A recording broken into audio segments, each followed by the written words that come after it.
Assalamualaikum ikhlas.com. Adakah anda tahu cara untuk membuat pengiraan zakat wang simpanan? Jangan risau, hari ini ikhlas.com akan ajar anda untuk kira. Jadi, simpanan anda setahun, kita akan ambil nilai paling rendah dalam setahun. Jadi, kalau nilai paling rendah anda dalam setahun melebihi nisab seperti yang saya tunjukkan, ini nisab PPZ, ini nisab LZS Selangor, ini nisab Terengganu dan ini nisab zakat Penang. Jadi, anda boleh tengok empat-empat nisab ni ataupun banyak lagi anda boleh Google.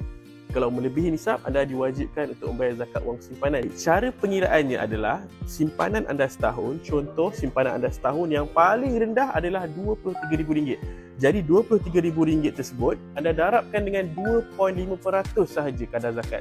Jadi dapat amount, itulah zakat yang diwajibkan untuk anda bagi zakat wang simpanan.